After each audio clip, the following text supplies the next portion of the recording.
With Radio Algeria International, you will not miss a single major political or economic event. Radio Algeria International, our voice in the world.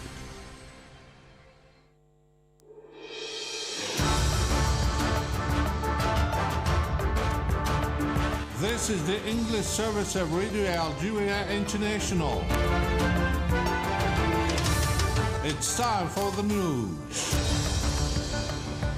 Prime Minister Nadel Arbawi has received his Palestinian counterpart Mohammed Mustafa now on a two-day visit to Algeria.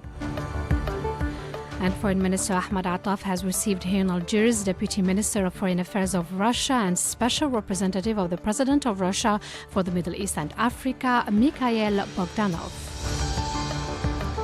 And several Palestinians have been killed in the continued bombardments carried out by the Israeli occupation against various parts of the Gaza Strip. And the head of the Iranian armed forces said the attack carried out during the night against the Israeli occupation achieved all its objectives. And those were the major developments. Now the full news edition. Good afternoon. Minister of Foreign Affairs and National Community Abroad Ahmed Attaf has received here in Algiers Deputy Minister of Foreign Affairs of Russia and Special Representative of the President of Russia for the Middle East and Africa, Mikhail Bogdanov. Mr. Bogdanov's visit to Algeria comes as part of regular political discussions between the two countries. Their talks focus on cooperation and partnership relations between Algeria and Russia and ways and means to further strengthen and widen them. The two parties also discuss regional and international issues of common concern, notably the latest developments of the situation in the Sahel-Saharan region, in addition to the Palestinian issue. And here in Algiers, the Minister of Foreign Affairs has received the Palestinian Prime Minister Mohammed Mustafa now on a two-day visit to Algeria, and Mohammed Khatil gives us the details. On his arrival at Houari Boumediene International Airport, the Palestinian Prime Minister was received by his Algerian counterpart, Nadel Al-Arbawi, the Foreign Affairs Minister, Ahmed Attaf, and the Minister of War Veteran and Right Holders, Al-Eid Rabiga. In his welcoming speech, Mr. Attaf stressed that the seriousness and extreme difficulty of the current circumstances will not undermine the will of our Palestinian people, who are making great achievements with their legendary steadfastness. The Algerian head of diplomacy underlined that it is undoubtful that the world was witnessing a turning point in the history of the Palestinian issue, adding that the world today has become fully aware of the necessity, even the inevitability, of establishing the Palestinian state within the 1967 borders with Al-Quds as its capital. He emphasized the strict instructions given by the President of the Republic, Mr. Abdelmajid Tebboune, to dedicate Algeria's membership to the Security Council to support the Palestinian cause and contribute as much as possible to alleviating the Palestinian people's suffering. The President of the Republic, Mr. Abdelmajid Tebboune, issued strict instructions to dedicate Algerians' membership in the Security Council to support the Palestinian cause so that we could live to the responsibility put on our shoulder and contribute as much as possible to alleviating the sufferings of our Palestinian people across the occupied Palestinian territories, particularly in the Gaza Strip. Our efforts within this central United Nations body are fully coordinated with our Palestinian brothers and other brothers, as well as all our geopolitical groups, be they African or Islamic, in addition to the non-aligned movement. These efforts concern two levels of priorities, namely the circumstantial priorities reflected by the end of the Israeli aggression and the handling of its catastrophic repercussions, in addition to the non-circumstantial priorities, which consist of preserving the pillars and constants of the Palestinian state.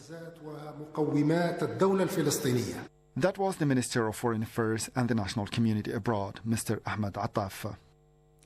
And still with the activities of the foreign minister, he received a telephone call from his Rwandan counterpart, and it was an occasion for the two parties to pursue the political consultations held recently in Kigali, Rwanda, and to discuss upcoming bilateral and multilateral events. Mr. Baruta hailed Algeria's participation to the commemoration ceremonies of the 30th anniversary of the 1994 genocide and the solidarity message addressed by the President of the Republic, Abdelmadjid Tebboune, on the occasion of his Rwandan counterpart, Paul Kagame. The Foreign Affairs Minister has received also a telephone call from the Minister of the People's Power for Foreign Affairs of Venezuela. During the call, the two ministers discussed several regional issues of common interest, which are on the agenda of the UN Security Council. And Finance Minister Aziz Fayed will participate in the spring meetings of the World Bank and the International Monetary Fund, scheduled as from tomorrow till the 20th of the current month in Washington.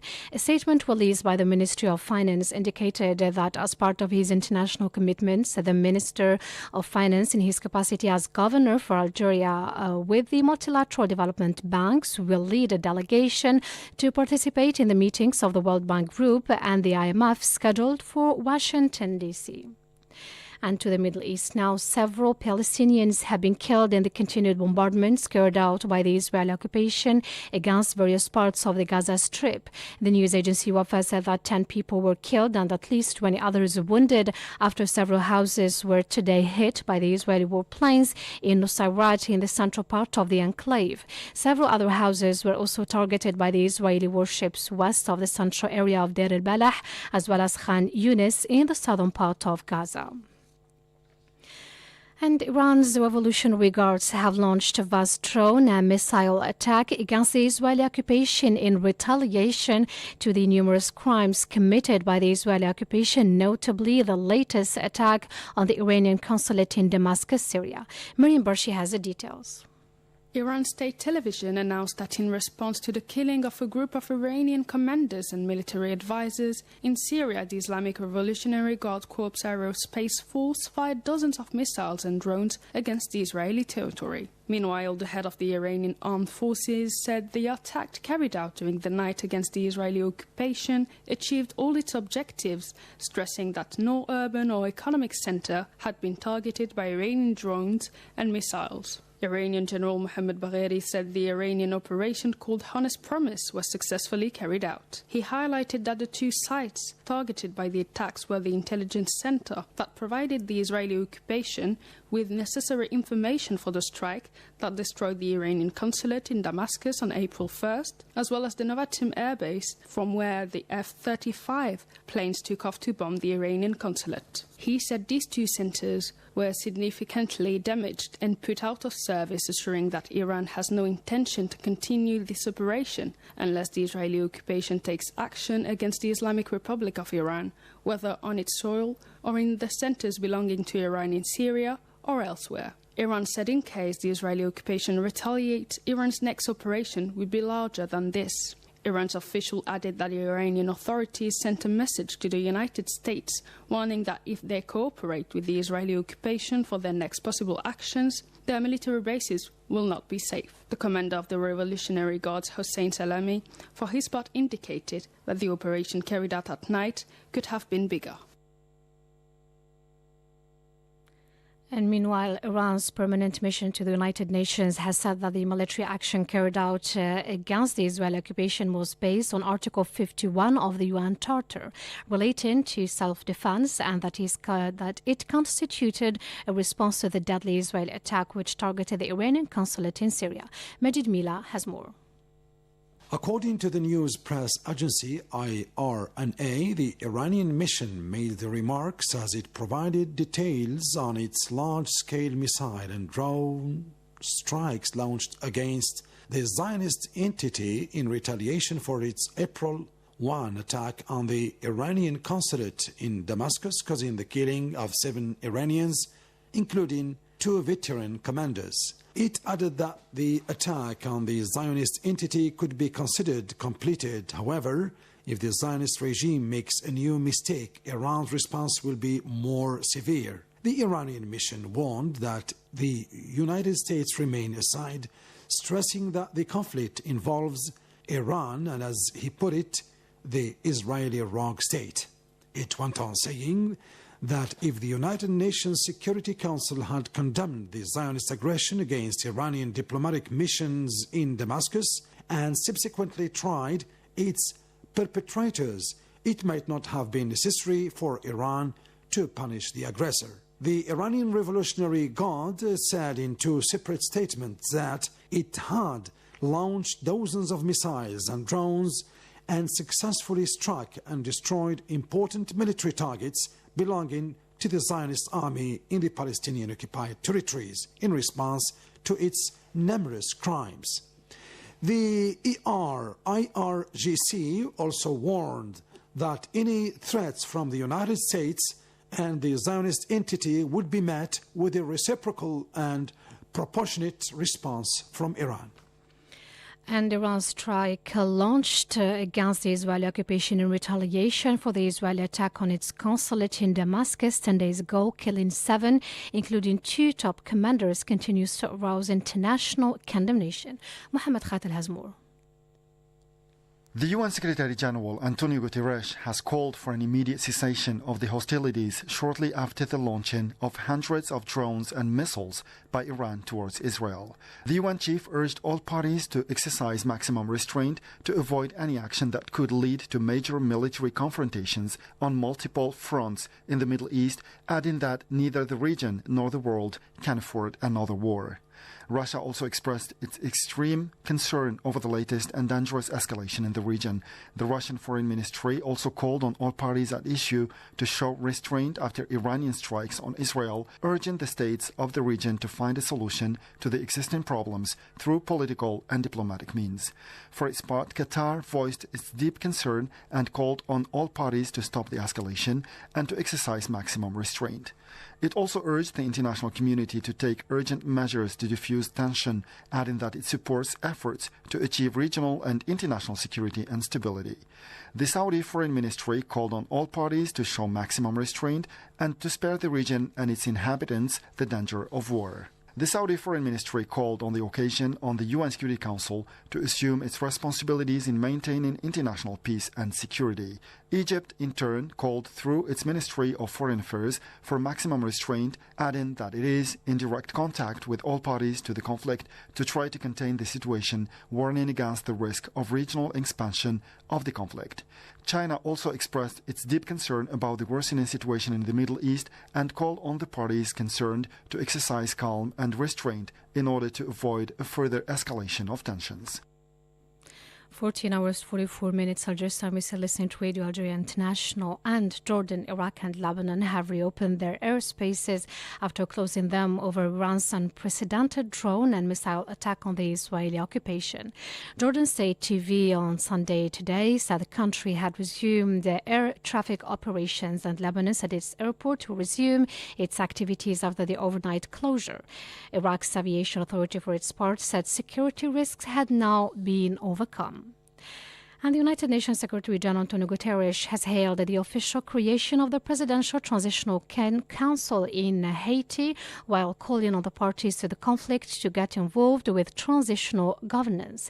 In a statement, the UN spokesperson Stéphane Dujarric said that the Secretary General welcomes the April 12 publication of the decree officially establishing the Presidential Transitional Council and urges all Haitian stakeholders to continue to make progress in establishing transitional governance terms. You still listen to Radio Algeria International, 14 hours, 45 minutes address time, and that's it for our news bulletin. I invite you now to listen to the international event of the week. And let's recall the headlines before going to our programs. And Prime Minister Nadir Al-Arbawi has received his Palestinian counterpart, Mohammed Mustafa, now on a 2-day visit to Algeria. And Foreign Minister Ahmad Attaf has received here in Algiers Deputy Minister of Foreign Affairs of Russia and Special Representative of the President of Russia for the Middle East and Africa. And several Palestinians have been killed in the continued bombardments carried out by the Israeli occupation against various parts of the Gaza Strip. And And the head of the Iranian Armed Forces said the attack carried out during the night against the Israeli occupation achieved all its objectives. That's it, dear listeners, for our news bulletin. And as I said before, I invite you now to listen to the international event of the week. The international event of the week. The UN Security Council submitted this week the Palestinian Authority's application for Palestine to become a fully fledged member of the UN. Malta's ambassador to the UN, who currently chairs the UN Security Council, said that a decision on the issue would be made later this month. The Palestinians' request, put forth in 2011, was submitted last week by the representative of the State of Palestine, Riyad Mansour, who hailed the initiative as historic. In this respect, he said he hoped the UN Security Council would, as he put it, elevate itself to implementing the global consensus on the two-state solution by admitting the State of Palestine for full membership. Asked if the US was likely to agree to Palestine's bid for full UN membership after it threatened to veto the initiative in 2011, our political analyst Hamoud Salhi had the following. The U.S. has been consistent in its unconditional support of the Jewish state and would only support a viable Palestinian state if it fits with Israel's and its own strategic interest. For the United States, this could range from a full recognition of Palestinian statehood that could come as a result of Palestinian struggle, the kind we are witnessing this time around, to a veiled limited statehood by way of setting barriers that would place constraint on the state of Palestine, one that would, for example, deny Palestinians their rights to full sovereignty and with no Palestinian independent security forces or borders along the United Nations Security Council Resolution 242. Furthermore, under the current U.S. laws, United States Congress would stop funding the United Nations, according to a bill in Congress, if Palestine becomes a full state against the wishes of Israel and Americans, meaning that such a state would not come through negotiations with the Israelis and, understandably, from their perspective, Americans. Because of mounting international pressure and domestic constraint, the current American administration may resort to the usage of a public relations scheme by abstaining in United Nations Security Council resolution vote, projecting the image of accepting Palestinian statehood while claiming that the United Nations Security Council resolution is not binding, just as we have seen in the latest UN Security Council resolution, which demanded from the Israelis to cease fire and allow humanitarian assistance to Gaza, among other things. And needless to say that engaging in such ill-conceived policy approach only delays the inevitable and will only sully the United States image even further. The renewed examining of the Palestinians' 12-year-long status as an observer state at the UN come as several countries reiterated their will to recognize a Palestinian statehood in a bid to push the peace process forward. In this respect, Australia's Foreign Minister Penny Wong affirmed that a two-state solution, providing for a peaceful coexistence between the Israelis and the Palestinians, was the only way of breaking the endless cycle of violence. Earlier, the UK Foreign Secretary David Cameron suggested that his country could recognise Palestinian statehood. This week, Spain's Prime Minister confirmed that his government was already examining the Palestinian state's recognition, arguing that it was, as he put it, in the geopolitical interest of Europe. He affirmed that the international community would not be able to help the Palestinian state if it did not recognize its existence.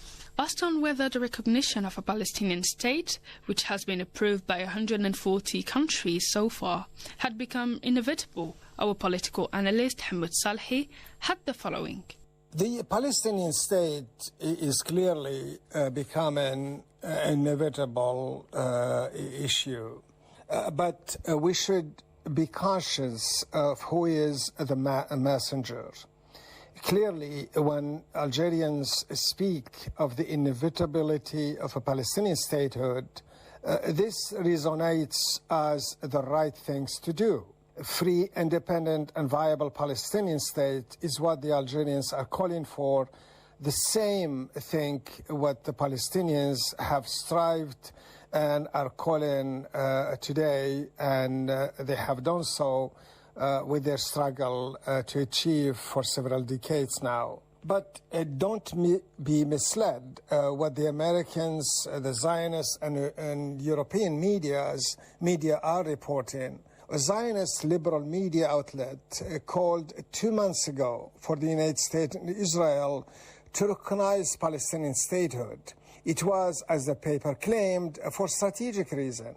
It is to ensure, according to them, Israel's continued colonial oppression of Palestinians, and as the Hill, this is another center, a think tank which publishes a newspaper, puts it, it could be an opportunity to, quotation open, require Hamas to free the hostages taken from Israel on October 7 and bring the remaining invading Hamas members to justice, perhaps with the assistance of Gaza, close quote.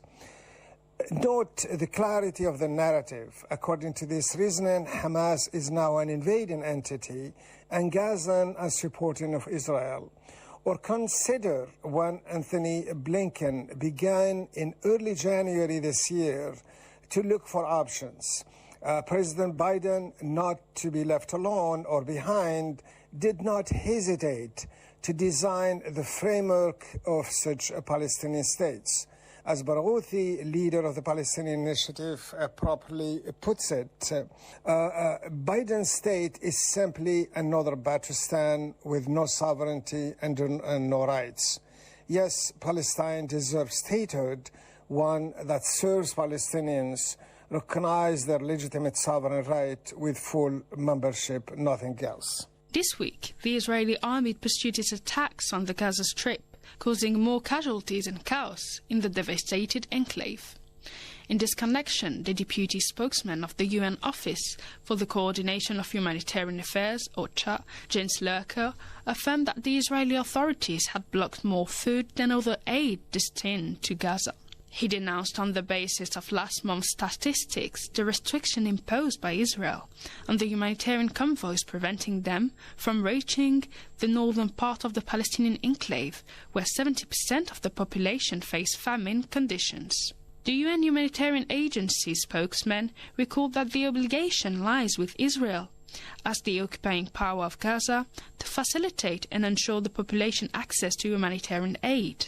Asked if the UN agency's assertion was yet another evidence of the changes of acts of genocide levelled by the International Court of Justice, ICJ, against the Israeli authorities, our political analyst Hamoud Salhi commented the issue.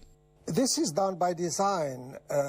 Neve Gordon and Mona Haddad documented recently in one of articles how Israel is using and has used massive displacement, obstructing aid from entering Gaza, blockades and food restrictions as weapons to destroy Gaza economy and spread famine and starvation.